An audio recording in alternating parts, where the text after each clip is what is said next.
तो ये हमारे थोड़े बहुत प्रॉपर्टीज है इसके, इसको देख लेना एक बार, ठीक है।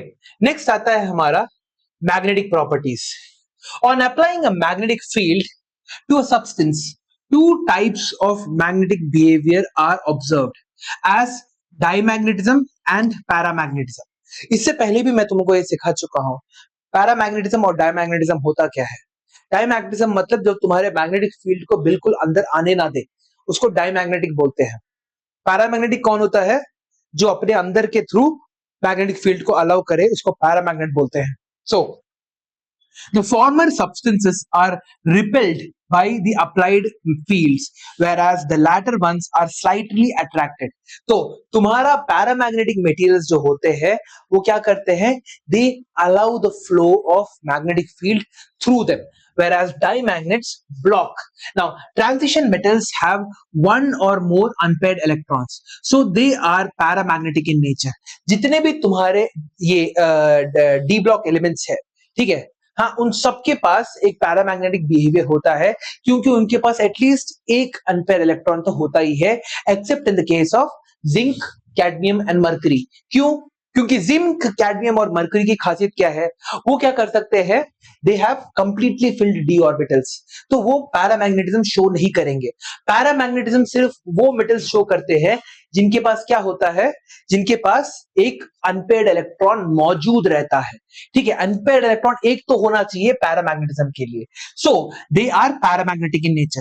Paramagnetism arises due to the rotation of the electrons, spin motion around the axis and the revolution around the nucleus. तो दोनों के कारण तुम्हारा हो रहा है, तुम्हारा जो इलेक्ट्रॉन है according to the quantum mechanical model अपने एक्सिस में तो रोटेट कर ही रहा है, एट द सेम टाइम वो न्यूक्लियस के अराउंड भी तुम्हारा रोटेट कर रहा है, ठीक है।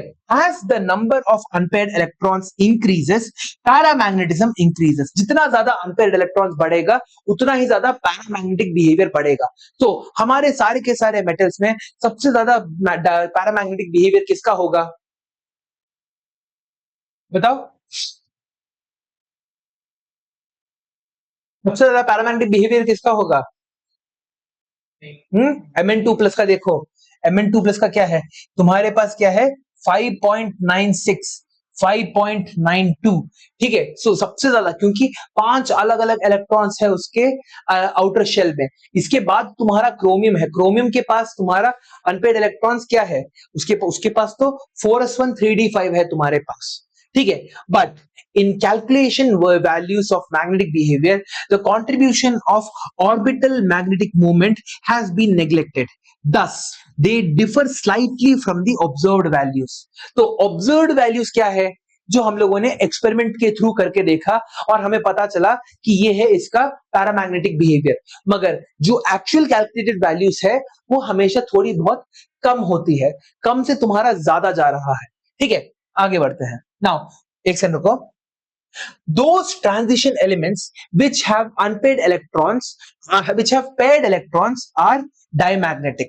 A paramagnetic substance is characterized by its magnetic moment, ठीक है।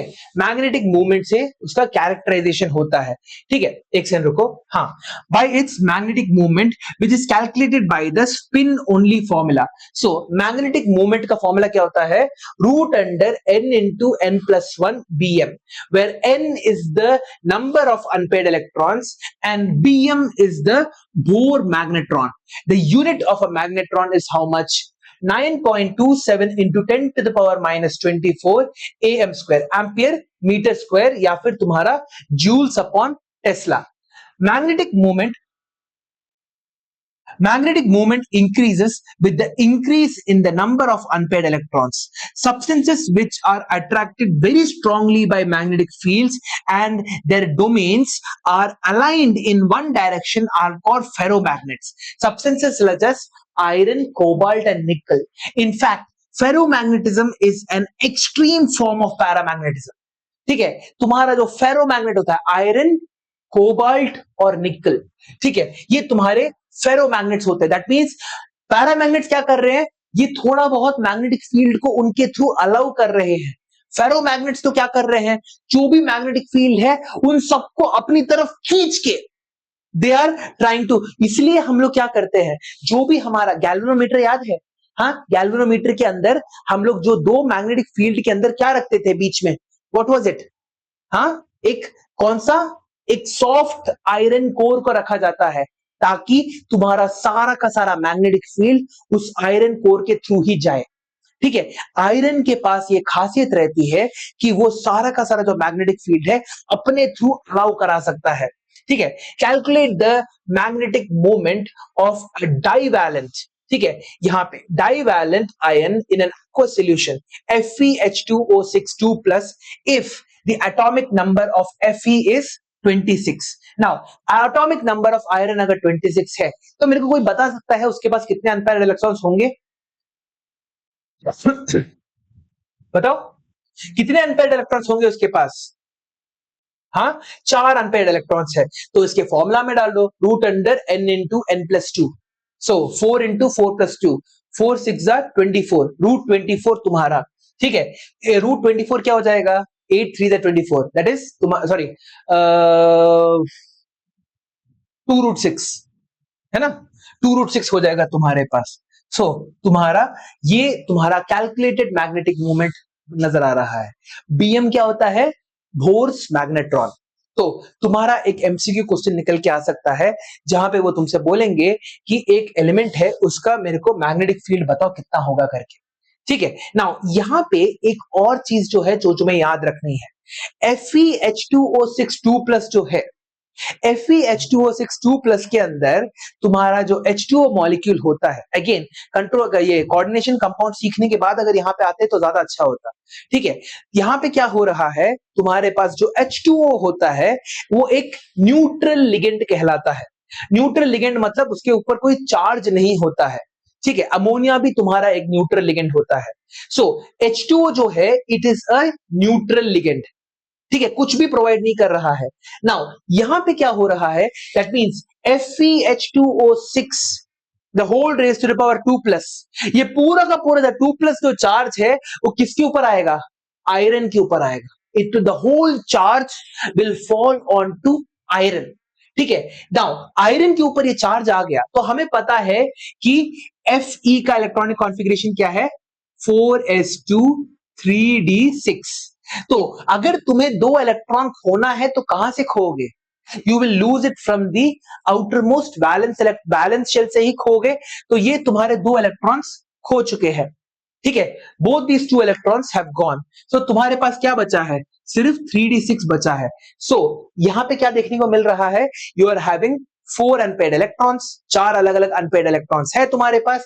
अब 4 अलग अलग अनपेयर्ड इलेक्ट्रॉन्स होने के कारण तुम्हारा क्या हो रहा है, तुम्हारे को एक पैरामैग्नेटिक बिहेवियर देखने को मिल रहा है।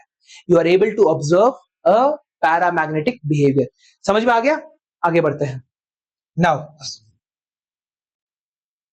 फॉर्मेशन ऑफ colored ions, ठीक है, so when an electron from a lower energy d orbital is excited to a higher energy d orbital, the energy of the excitation corresponds to the frequency of the light absorbed. This frequency generally lies in the visible region. इसका मतलब क्या है, what does it mean?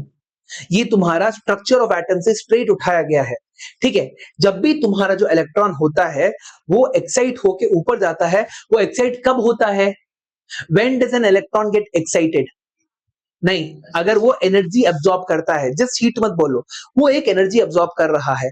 Energy को तुम्हारे max Planck ने क्या लिखा था, मैक्स प्लैंक ने बताया था जो एनर्जी होता है वो तुम्हारा बेसिकली किसके बराबर होता है, वो एक फ्रीक्वेंसी पे डिपेंड करता है। ठीक है, energy is equal to h mu, that is the Planck formula. Now यहां पे क्या हो रहा है, this frequency generally lies in the visible region. जो तुम्हारा इलेक्ट्रॉन जो ट्रांजिशन मेटल्स में होता है उनका जो इलेक्ट्रॉन है it absorbs an energy from the visible spectrum, that is visible spectrum की जो फ्रीक्वेंसी है उसके करस्पॉन्डिंग एनर्जी लेवल को वो एब्सॉर्ब कर रहा है। ठीक है, the colours observe correspond to the complementary colours of light absorb. तो इसका मतलब क्या है, ठीक है, फॉर एग्जाम्पल तुम्हारा ये शर्ट ग्रीन क्यों है, क्योंकि तुम्हारे शर्ट ने बाकी के जितने भी कलर्स हैं उनको एब्जॉर्ब करके रखा हुआ है और सिर्फ और सिर्फ ग्रीन बाहर छोड़ रहा है। इसके कारण मेरे को ये कलर ग्रीन दिख रहा है। तुम्हारा शर्ट मेरे को मरून इसलिए दिख रहा है क्योंकि बाकी के इसके जितने भी कॉम्प्लीमेंट्री कलर्स थे वो सभी के सभी एब्जॉर्ब हो गए और वो सभी के सभी एब्जॉर्ब हो गए और सिर्फ मेरून वापस निकल के आ रहा है। ठीक है, तो यही चीज तुम्हारा यहाँ पे एक कलर व्हील करके भी होगा, वो कोऑर्डिनेशन कंपाउंड्स में हम लोग सीखेंगे। ठीक है, सो हो क्या रहा है, तुम्हारा जो इलेक्ट्रॉन है इन द डी 3D जैसे डी ब्लॉक एलिमेंट्स के अंदर वो क्या करते हैं, दे यूजुअली एब्जॉर्ब लाइट और energy in the visible spectrum. Visible spectrum में एक एनर्जी को वो लोग एब्जॉर्ब करते हैं।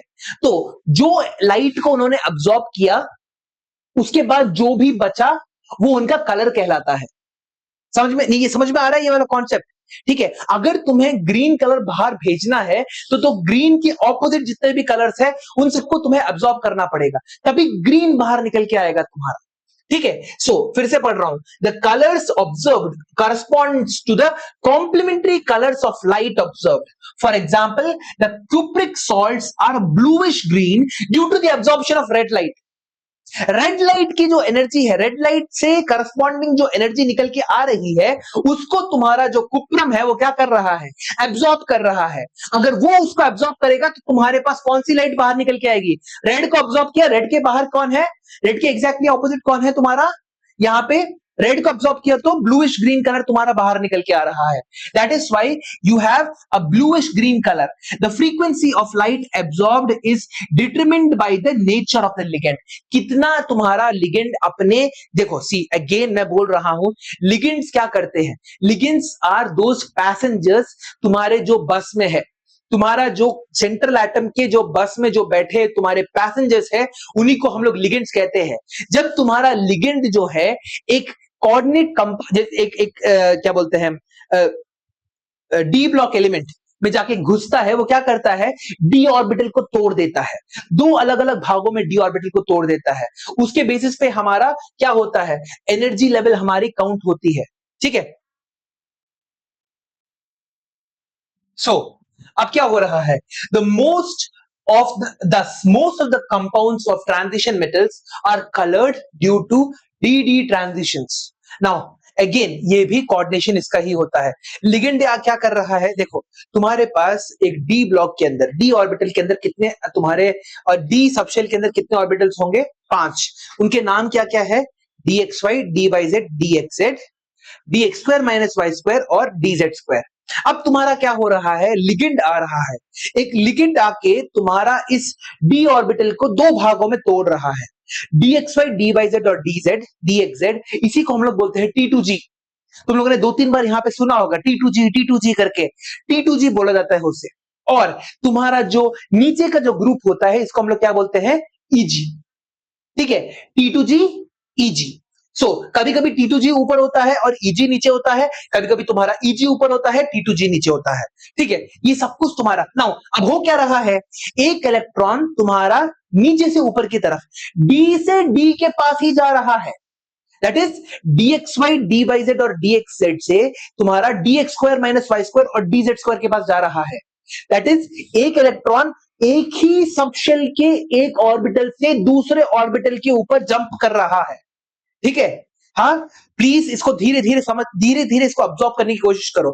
अब क्या हो रहा है तुम्हारे पास, इसमें तुम्हारा इलेक्ट्रॉन क्योंकि एक ही सबशेल में तुम्हारा जंप मार रहा है, इसको हम लोग बोलते हैं द डी ट्रांजिशंस। क्या बोलते हैं इसे, D transition. The transition ions having D0 configuration are colourless. ठीक है, अगर उनके डी ऑर्बिटल में कोई इलेक्ट्रॉन्स है ही नहीं तो डी ट्रांजिशन में पार्टिसिपेट कैसे करेंगे, इलेक्ट्रॉन्स को ही तो हमें जंप कराना है, अगर इलेक्ट्रॉन्स होगा ही नहीं तो उनका जो कलर है कलरलेस हो जाएगा। ठीक है, सो when ligands have free electrons, the transfer of electrons from anions to cations takes place. In this case, energy is absorbed during this process, which is responsible for colors. अब क्या हो रहा है, हमारे d ऑर्बिटल के अंदर बहुत सारे खाली जगह है, लिगेंड्स के पास बहुत सारे लोन पेयर ऑफ इलेक्ट्रॉन्स है, ठीक है। वो लोन पेयर ऑफ इलेक्ट्रॉन जब हमारे एक एक ऑर्बिटल के अंदर वो लोग डालना डिपॉजिट करना शुरू करते हैं, एक एनर्जी ट्रांसफर होता है। उस एनर्जी ट्रांसफर में तुम्हारा some amount of energy absorb या रिलीज होता है, उसके करस्पॉन्डिंग तुम्हारा कलर देखने को मिलता है, ठीक है। समझ में आ रहा है? You are absorbing a certain amount of colour due to that. Now, few compounds in which the transition metals have D0 configuration may also exhibit color due to the charge transfer. अब हम लोगों ने क्या बोला? D0 में तुम्हारा colour देखने को नहीं मिलता, मगर यहां पे भी एक्सेप्शंस होते हैं, ठीक है। D0 दैट इज कोई इलेक्ट्रॉन ना हो तुम्हारे d ऑर्बिटल के अंदर, तब भी कलर देखने को मिल रहा है।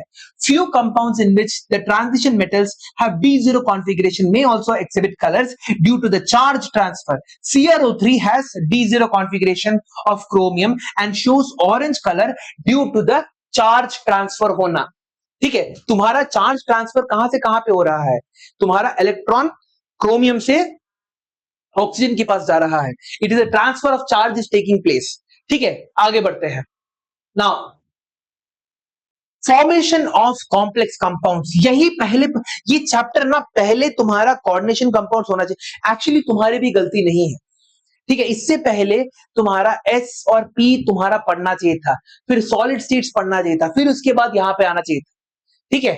So, complex compounds are those compounds in which the metal ions bind a number of anions or neutral molecules.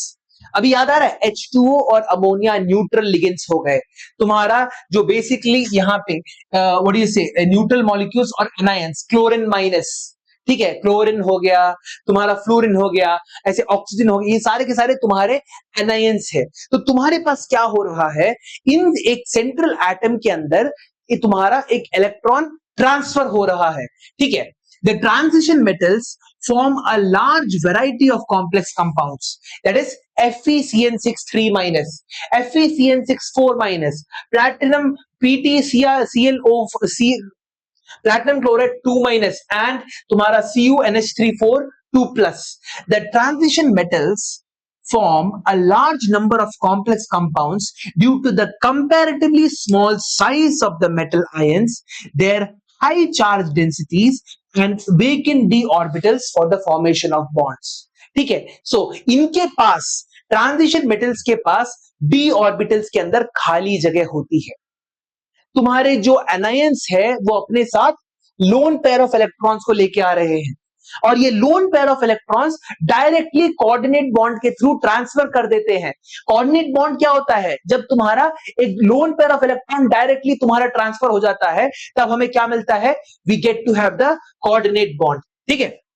Now, catalytic properties.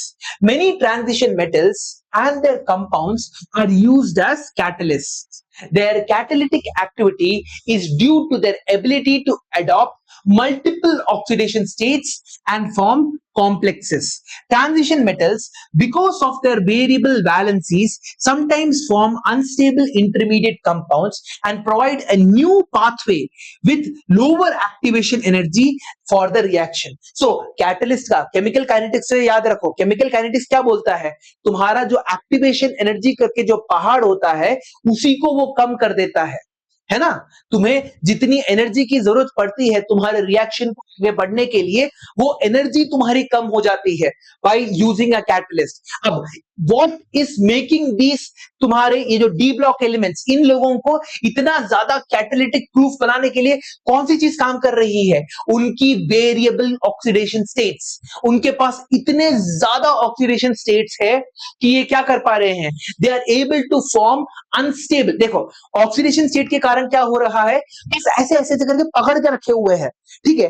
पकड़ के क्या बनाते हैं? एक इंटरमीडिएट कॉम्प्लेक्स बना देते हैं, और ये इंटरमीडिएट कॉम्प्लेक्स जो होता है बहुत छोटे से एक टाइम के लिए तुम्हारा रहता है, और जैसे ये टाइम बीत जाता है तुम्हारा वो कॉम्प्लेक्स टूट जाता है। दैट मींस तुम्हारा जो वो मेटल है, ठीक है, जो डी ब्लॉक एलिमेंट है, उसने डायरेक्टली पार्टिसिपेट नहीं किया है, it has not participated in the reaction, मगर वो रिएक्शन के अंदर उसने पार्टिसिपेट किया है मगर कंज्यूम नहीं हुआ है तुम्हारा, ठीक है। सो V2O5 तुम्हारा contact process finally divides iron in Haber's process and निकल इन द कैटालिटिक हाइड्रोजन। एक सेकंड रुको,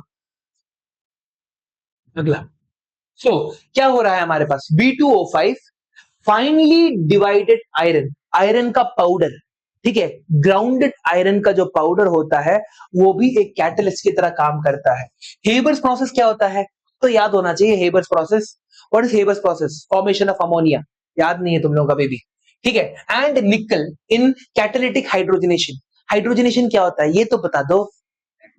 एडिशन ऑफ हाइड्रोजन, हाइड्रोजनेशन, उसके अंदर हम लोग निकल का इस्तेमाल करते हैं।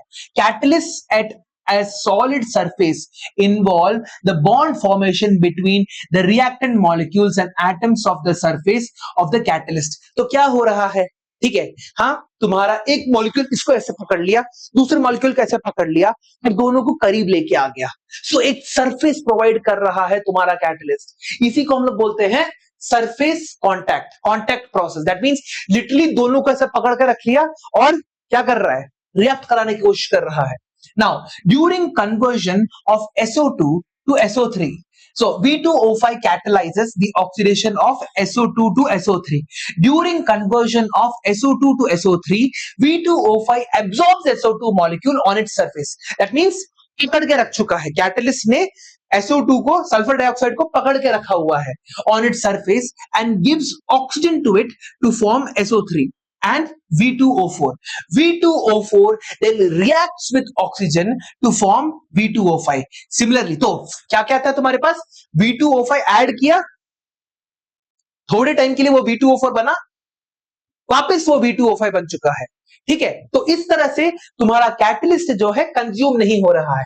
फिर से देखो, V2O5 ने क्या किया, SO2 मॉलिक्यूल को अपने सरफेस के ऊपर एब्जॉर्ब कर लिया and gives oxygen to it, और ऑक्सीजन दे दिया उसे एंड इट फॉर्म्स SO2। अब V2O5 ने क्या किया, एक ऑक्सीजन उसे दिया तो वो SO3 बन गया और अपने आप को उसने क्या कर दिया, V2O4 बना दिया। V2O4 then reacts with oxygen to form again V2O5, फिर से V2O5 बन रहा है। Similarly, iron 3 catalyzes the reaction between iodine and परसल्फेट ions, ठीक है, परसल्फेट मतलब H2O8 2-। तो यहां पे क्या रहा है तुम्हारे पास, आयोडीन H2O8 के साथ रिएक्ट कर रहा है in the presence of Fe3+ to get I2 plus 2H2O4 minus 2-। Thus, catalytic action of iron 3 in this reaction is explained as follows: 2Fe3 plus 2I minus gives you 2Fe2 plus I2। तो यहां पे तुम्हारा reaction होते हुए दिख रहा है। Fe3 plus तुम्हारा क्या बन रहा है, for a small moment Fe2+ बन जा रहा है। अब ये Fe2+ क्या कर रहा है, फिर से तुम्हारा Fe3+ बन जा रहा है। इस तरह से तुम्हारा रिएक्शन धीरे धीरे धीरे धीरे टेक प्लेस कर रहा है।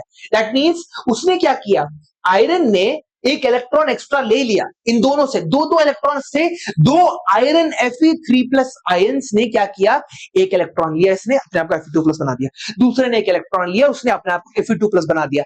Fe2+ बनाने के बाद तुम्हारा यहाँ पे Fe2+ फिर से क्या कर रहा है, H2O8 के साथ, H2O8 2- के साथ रिएक्ट करके तुम्हारा 2Fe3+ प्लस 2SO4 2- बना रहा है।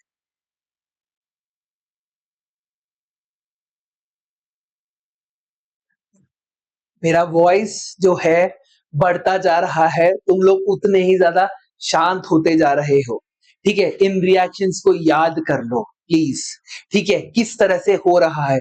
एक इसी अपने आप के मिरर के सामने ये कोशिश करो, ठीक है, एक रिएक्शन को पढ़ो and act as if you know it. तब से मैं यही कर रहा हूं, ठीक है, फॉर द पास्ट 5 years। एक after a while you will start knowing it, ठीक है। हाँ, तुम जब इस चैप्टर को पढ़ोगे, एक्ट एज इफ तुम्हें ये चैप्टर बहुत आसानी से पता है, ये आसान है, ये ठीक है, यही तो हो रहा है, यही तो हो रहा है, अपने आप को कन्विंस करते रहो, ठीक है। मेरे को क्या पता है, मेरे को पता है आयरन 3+ जाएगा अंदर, आयरन 2+ बनेगा, फिर उसके बाद वापस आयरन 3+ की तरह ही आना है उसे, है ना। सो यहां पे भी वही हो रहा है, 2Fe3+ तुम्हारे आयोडीन के साथ रिएक्ट कराया तो हमारे को क्या मिला, I2 वापस मिल गया। यहां पे क्या हुआ, आयरन ने एक ही इलेक्ट्रॉन तुम्हारे दो आयोडीन के आयन से ले लिया और उसको आयोडीन बना दिया और अपने आप को रिड्यूस कर दिया उसने। अब ये क्या कर रहा है, H2OH2 माइनस के साथ रिएक्ट कर रहा है। H2OH2 माइनस के साथ रिएक्ट करके तुम्हारा 2Fe3 plus plus 2SO4 2 minus बना दे रहा है। ठीक है, सो वापस तुम्हें क्या मिल रहा है, 2Fe3 प्लस मिल रहा है। सो यहां पे हमें क्या देखने को मिल रहा है, जो भी कैटलिस्ट है वो क्या करता है, या तो ऑक्सीडाइज होकर रिड्यूस होता है या फिर रिड्यूस होकर ऑक्सीडाइज होता है, मगर at the end of the day वो क्या कर रहा है, अपने ओरिजिनल पोजीशन पे आ जा रहा है। कैट इतना ही होता है। तुम इतना ज्यादा अगर डिटेल के अंदर जाके घुसोगे, क्यों, क्या, किस लिए, किसने किया, क्यों किया, कब किया, इसमें अगर तुम फंसोगे ना तो ये चैप्टर नहीं होने वाला तुम लोगों से। ठीक है, आगे बढ़ते हैं। Now 10 Fe3 plus oxidises I minus two form iodine. ये पहला लाइन है ना, ये समझ में आ गया। एक एक इलेक्ट्रॉन लिया और उसने अपने आप को आयोडाइज कर दिया। Now in some cases transition metals provide a suitable surface for the reaction to take place. The reactants are absorbed on the surface of the catalyst. Best example platinum and hydrogen. Platinum क्या करता है, अपने surface को hydrogen के सामने खोल के रख देता है, जिसके कारण हाइड्रोजन उसकी सरफेस में जाके एब्जॉर्ब हो जाता है। This weakens the bond between the atoms in the reactant molecule. That means जब H2 जो है तुम्हारा प्लैटिनम के अंदर जाके घुस रहा है तो जो H2 बॉन्ड है वो वीक हो जा रहा है। ठीक है, वो टूटने की कगार पे आ जाता है। सी, अगर तुम्हारे को मैं क्या बोलते हैं, एक पूरा का पूरा नारियल दे दूं, ठीक है, तो तुम क्या करोगे, तोड़ नहीं पाओगे। मगर अगर मैं स्ट्रेटेजिकली दो अलग अलग जगह में काट दूं तो थोड़ा बहुत तुम अपना हाथ को इस्तेमाल करके उसके छिलके को ऐसे करके फाड़ सकते हो। यही चीज हो रही है। तुम्हारा जो कैटलिस्ट है वो क्या कर रहा है, इस रिएक्टेंट को अपने सरफेस में अब्सॉर्ब कर रहा है। जैसे ये रिएक्टेंट इस सरफेस में अब्सॉर्ब हो जा रहा है, ये जो रिएक्टेंट के बीच में जो एटम्स के बीच में जो बॉन्ड बना है, हाइड्रोजन हाइड्रोजन के बीच में जो बॉन्ड बना है, वो तुम्हारा क्या हो जाता है, वीकर हो जाता है। अगर ये वीकर हो गया तब क्या होगा, तुम्हारा रिएक्शन थोड़ा और आसानी से प्रोसीड करेगा, है ना। खुद सोच के देखो, तुम्हें ज्यादा एनर्जी की जरूरत पड़ेगी उस नारियल को पहले आधा क्या बोलते थोड़ा कट बना के उसको खींच के निकालने में। अगर तुम्हें आधा कटा नारियल ही दिया है तो फिर उसको खोलने में ज्यादा आसानी रहेगी ना। बॉन्ड अगर तुम्हारा ऑलरेडी पहले से ही वीक है तो वो रिएक्शन में पार्टिसिपेट करने में ज्यादा मजा नहीं आएगा उसे, है ना। सो यही करना है तुम लोगों को। यू हैव टू क्या बोलते हैं, एक रियल वर्ल्ड एग्जाम्पल के साथ अपने जितने भी केमिस्ट्री के कॉन्सेप्ट्स है उनको जोड़ दो, ठीक है, वरना इस चैप्टर के अंदर सरवाइव करना बहुत मुश्किल है। मगर एक बार अगर तुमने मेरी बात मान ली और इस चैप्टर को तुमने 3-4 बार पढ़ लिया, फिर इस चैप्टर में तुम्हारे क्या बोलते हैं फुल मार्क्स तो नहीं आने वाले, ठीक है, इस चैप्टर में नहीं आएंगे। कहीं ना कहीं एक्सेप्शन में तुम अपना कुछ ना कुछ तो एक्सेप्शन आएगा। एटलीस्ट 7 नंबर में 5 नंबर भी मिल गए तो भी बड़ी बात है, ठीक है, समझ में आ गया। अगर तुम इतने ज्यादा लकी हो तो पूरे नंबर भी मिल सकते हैं, ठीक है। आगे, सो फॉर्मेशन ऑफ तुम्हारा इंटरस्टिटियल कंपाउंड्स, ठीक है, कभी सुना है इससे पहले, इंटरस्टेलर नहीं है ये।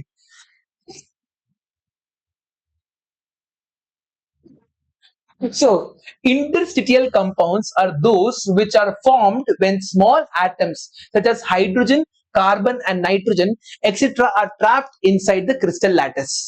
ठीक है, इसका मतलब क्या है तुम्हारे पास, जैसे फॉर एग्जाम्पल जो तुम्हारा गोल्ड होता है जो नेचर में मिलता है, ठीक है, वो जब तुम्हारा गोल्ड को हम लोग एक ज्वेलर के पास लेके जाते हैं, वो बोलता है सर जी ये क्या बोलते हैं, इसको तो मेल्ट करना पड़ेगा, मेल्ट करके इसको प्यूरिफाई करना पड़ेगा। आपने जो हमें दिया है वो तो सिर्फ 98 या 99% प्योर है, इसमें अभी भी 1% इंप्योरिटीज है, तो हमें इस 1% इंप्योरिटीज को भी हटा के हमें क्या करना पड़ेगा, हमें इसे 99.99% प्योर करना पड़ेगा। तो क्या निकालने की कोशिश कर रहा है वो, हाँ, जो अरे गोल्ड को रिफाइन करने की कोशिश कर रहा है, मैं पूछ रहा हूं क्या निकालने की कोशिश कर रहा है। जो इंप्यूरिटीज है वो तुम्हारे गोल्ड के अंदर जो मौजूद है, जो तुम्हारे लैटिस के अंदर छिपे हुए हैं, उसको तुम्हें बाहर निकालना है, ठीक है। सो क्योंकि तुम्हारे जो ट्रांजिशन मेटल्स है दे आर ह्यूज, ठीक है, बहुत बड़े बड़े हैं, इट्स लाइक दिस, तुम्हारे पास एक फार्म में गए, ठीक है, वहां पे बहुत सारे गाय और भैंस दिख रहे हैं, उसके बीच में एक खरगोश तुम्हारा छुप सकता है? हाँ, पता भी नहीं चलेगा, एक झुंड भरी है गाय की और उसमें 2-3 खरगोश नीचे तुम्हारे क्या बोलते हैं, they are just grazing the field, ठीक है, तुम्हें पता भी नहीं चलेगा। Why is this happening? Because gap बहुत ज्यादा है। तो क्या हो सकता है, तुम्हारा हाइड्रोजन, कार्बन और नाइट्रोजन उस लैटिस के अंदर ट्रैप्ड हो सकते हैं। They could be literally trapped inside them. इसके कारण क्या होता है, they are generally non stoichiometric, ठीक है, so stoichiometric and are neither typically ionic nor covalent, या फिर Mn4n, TiC, Fe3H, TiH 1.7, VH 0.56। सी रैंडमली नहीं है। यहां पे तुम पूछोगे मेरे से, सर ये हाइड्रोजन का 1.7 कहां से आ गया? हाँ, इसका मतलब क्या है, मल्टीपल अलग अलग तुम्हारे जो एटम्स है वो इनको शेयर करने की कोशिश कर रहे हैं, ठीक है। VH 0.56 etc. The formulas quoted do not correspond to any normal oxidation state of the metal. These compounds are hard.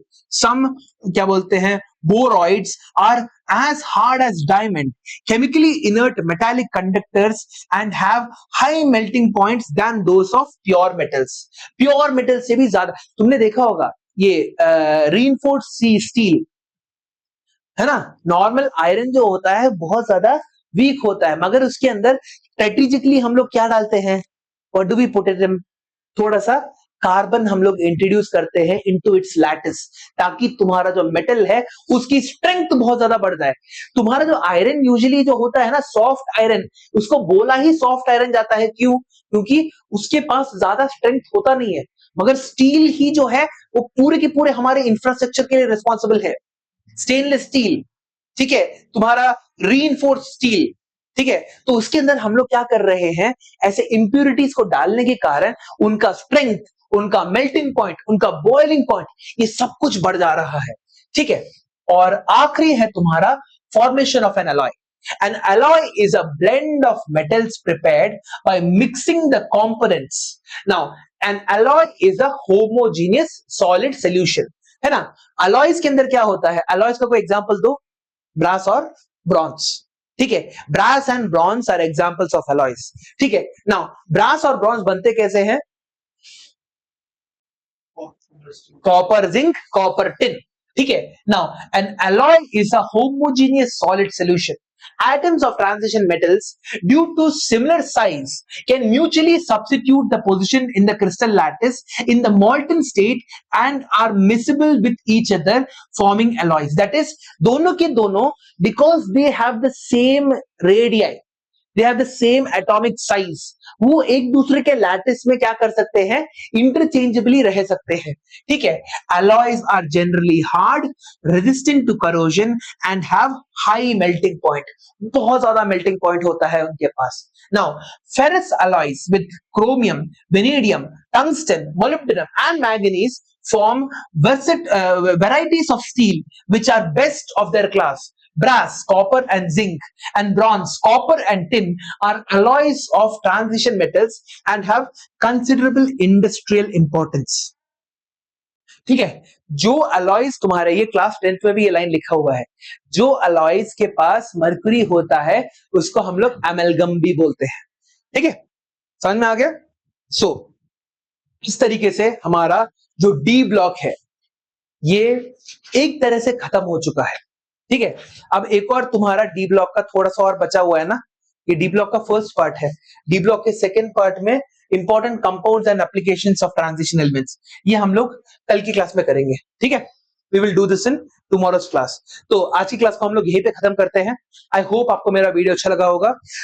तो अगर आपको अच्छा लगता है तो please do like, share and subscribe, और अगले वीडियो में मिलते हैं। Thank you so much.